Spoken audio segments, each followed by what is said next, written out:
राधे राधे दोस्तों। मैंने शास्त्रों में पढ़ा है कि जब भी एक गुरु की निंदा होती है तो उसके शिष्य का फर्ज बनता है, धर्म बनता है कि उस निंदा के अगेंस्ट खड़ा हो। तो मैं अपने गुरु मानती हूँ प्रेमानंद जी महाराज जी को, जिनकी वजह से मुझे कृष्ण भक्ति प्राप्त हुई है। प्राप्त भी नहीं हुई है, मैं बस उस मार्ग पर चलना शुरू कर पाई हूँ सिर्फ केवल उनकी वजह से। तो अभी मैंने मीडिया में देखा, हर जगह मैंने देखा कि प्रेमानंद जी की कुछ बातों का इतना विवाद बनाया जा रहा है जो कि बहुत गलत है, जिसका परिणाम भी बहुत ही गलत निकलेगा। परंतु उन्होंने क्या बात कही, चलिए मैं आपको बताती हूँ। एकांतिक वार्तालाप में उनके किसी भक्त ने पूछा कि आजकल वैवाहिक जीवन चलते नहीं है, 1 साल 2 साल टिकते हैं, उसके बाद सभी का डाइवोर्स हो जाता है, चाहे वो लड़की की साइड से हो चाहे लड़के की साइड से। तो इसका निवारण कैसे होगा?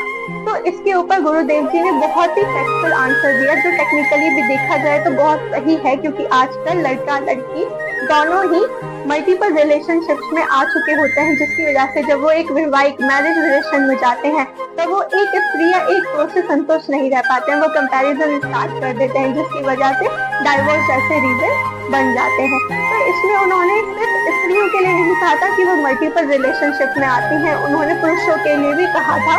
परंतु हमारी मीडिया ने सिर्फ स्त्री वाला पार्ट सबको दिखाया, एक क्लिप बनाकर दिखाया जिसमें ये लगे कि वो निंदा कर रहे हैं स्त्रियों की, परंतु ऐसा नहीं है। उन्होंने कहा कि जो स्त्री 4-5 पुरुषों से वैवाहिक जीवन बना चुकी होती है, वो जब एक विवाह में घुसती है तो वो विवाह में एक पुरुष से संतुष्ट नहीं रह पाती। और सेम ऐसा ही उन्होंने पुरुष के लिए कहा, जो 4 स्त्रियों के साथ व्यभिचार कर चुका होता है वो एक स्त्री से कभी संतुष्ट नहीं रह सकता।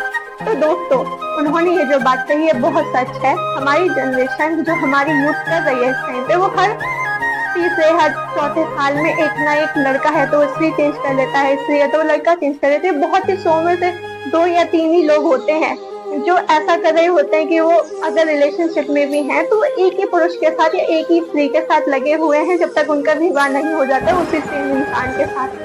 देखिए, प्रेमानंद जी महाराज जी प्रेम के विरुद्ध नहीं है, आप प्रेम कीजिए। उन्होंने ये भी बताया हुआ है कि अगर आप प्रेम करते हैं तो वो सच्चा तभी तक मैं उन्हें मानूंगा जब तक आप व्यभिचार नहीं कर रहे हैं, जब तक आपके माता पिता की सम्मिलित नहीं है, तब तक आप कोई भी गलत कार्य जो विवाह में होता है, लाइक इंटीमेसी, सेक्सुअल रिलेशनशिप, ये सब नहीं बना रहे हैं, तब तक आपका प्रेम पवित्र है। और अगर आप प्रेम पवित्रता के साथ निभा रहे हैं तो आप बहुत सही कर रहे हैं, ऐसा उन्होंने कहा है अपने एकांतिक वार्तालाप में। प्लीज उनको इस तरह से बाइकआउट करना, ये सब करना मत कीजिए। मैं मीडिया को तो वैसे भी कभी अच्छा नहीं मानती थी, पर अब वो मेरी नजर में और गिर चुकी हैं, और शायद जो लोग मेरी तरह थॉट रखते हैं उनकी भी नजर में गिर गए हैं। जो ये लोग ये कह रहे हैं ना कि प्रेमानंद जी महाराज जी को बॉयकॉट किया